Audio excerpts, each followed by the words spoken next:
Hi, this is Coralla at CorallaFicklin.com, WelcomeNetwork.com, Welcome.com, iStudyGuides.com, iStudyCards.com.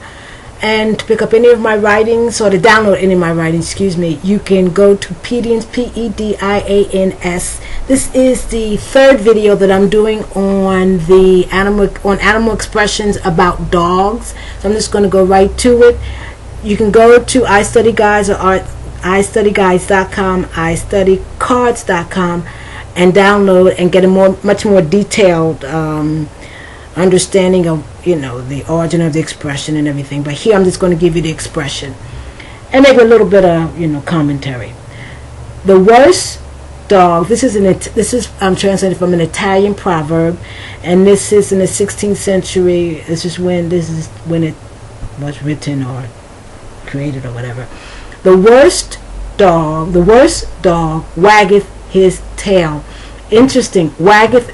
We don't say waggeth anymore, but that's how English was spoken during that time. And the proverb is faithful to the time. And waggeth is W-A-G-G-E-T-H, and it just means wags. Okay? And tail is spelled T-A-Y-L. Interesting, huh? So the worst dog waggeth his tail. Right? This is one of my favorite. There's a couple of proverbs that say the same thing, and I'm going to give it to you right now. It says, the dog that fetches will carry. I love this expression. This is said, but in a different way, and I'll give it a different way in about a couple minutes, to say, be careful with whom you gossip. Now, someone comes and they tell you something. Did you know that John did X, Y, and Z? Or did you know that Mary did X, Y, and Z? Or Juanito, or Maria, or Mary, or Jean-Paul? And then the person gives you information, and you think, oh, that person gave me information because they like me, they want to give me information. They gave you information because they're trying to get information out of you to take with them and say, did you know that Mary told me X, Y, and Z, or Jean-Paul told me, or Juanito told me X, Y, and Z? So it says, the dog that fetches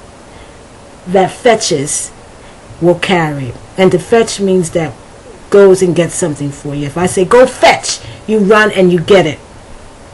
And and it's British, by the way. Someone who gossips will not only tell you secrets, but will also tell others your secrets. I love that expression. In American English, this is what they say in American English, and this is like from the South. It's originally a British proverb. A dog that will take a bone will also carry a bone. But I think it's the opposite. A dog that will carry a bone will also take a bone. Either way means a person who gives you secrets only does that in order to get secrets out of you. That's one of my favorite expressions. Okay. Let me see. To be a watchdog. To be a watchdog. This is an idiomatic expression. To be a dog whose job it is to protect property. This is literally a watchdog. It's a dog whose job it is to watch the property. He is a watchdog that does more than bark. So if I said he's a watchdog, he's a dog that works. He stands outside the property and makes sure that no one enters. There's a sign in a lot of yards in California, and it has a dog, and then it has a gun. It says, don't worry about the dog. It has a gun pointing right at you, and it says, don't worry about the dog. Okay? Because that's not what's going to kill you. Okay. Oh, to be a watchdog also has another meaning, but it's still on the same, tone. To be a consumer advocate. Okay, so you're a watchdog. You make sure that the consumer is not being robbed. Although he is a watchdog, many consumer groups oppose him. Okay, he's not doing his job. He's not making sure that the consumer is getting the best out. I'll never keep a dog and bark myself. This is a Scottish expression, right? and it was originated in the 18th century, and it says, "I'll never keep a dog and bark myself."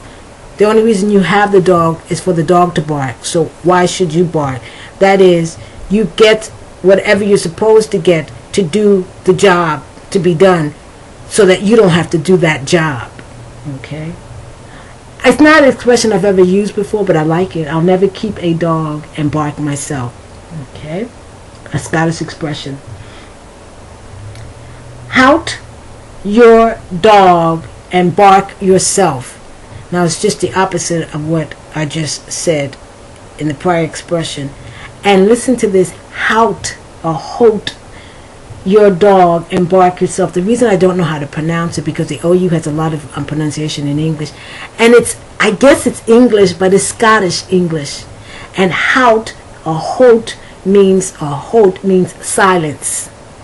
So it says, silence your dog and bark yourself. It's a Scottish expression, once again 18th century. So and the other expression was, I'll never keep a dog and bark myself. Just the opposite. A lot of expressions are like that. Let me see. To bird dog. Now that's a verb. To bird dog is an idiomatic verb. It's a British expression. You never hear it in the United States, at least not on the West Coast, and I'm from the East Coast. I'm not on the East Coast. To bird dog, a British expression, and it means to steal, to rob, to take something that's not yours. Okay, I have time. To call off the dogs, to call off the dogs, to stop pursuing, tailing, or tracking someone. If I say to you, please call off the dogs, that means stop pursuing me or stop tracking me. Please call off the dogs, I'll surrender. You hear that a lot, call off the dogs. Okay, to call off the dogs also has another meaning, but it's more or less along the same lines. To stop harassing, bullying, or browbeating someone. If you don't call off the dogs, I will be forced to respond. If you don't stop harassing me or bullying me, I'll be forced to respond. A man, this is an expression, 17th century British proverb expression. A man may cause his own dog to bite him. A man may cause his own dog to bite him. That means you can be so cruel or so unthinking or so insensitive that the very person or thing that's meant to protect you will turn on you. And to turn on someone is to you want this dog to bite other people. He turns on you, he turns around and he bites you. That's to turn on. To dog someone, this is American English. To taunt, to tease, to pick on, to be rude to, or to keep at. You keep picking at someone. Also, to dog someone, it has several different meanings. Once again, this is American English. To insult someone in front of others, especially in front of one's friends. So if you dog someone, you insult that person in front of people that person knows. To dog someone, and this is British English versus American English, to pursue sexually, to follow, to run after, to hunt down. I've never heard it used like this in American English, but I would understand it by its context. This is British English. To dog someone is to have sex with. No, I've never heard that. You don't say that in American English. Okay. To dog someone, once again, like I said, has a lot of different meanings. To stick to hound, to shadow. She will dog him until she gets what she wants. It's to pick, to nag until you get what you want. I can give you maybe 2 more expressions without so much detail. To dog someone, this is American English. To nag, to not leave alone, to harass, to pester. And to dog someone, this is British English. To shirk or avoid doing work, to be lazy, to do nothing.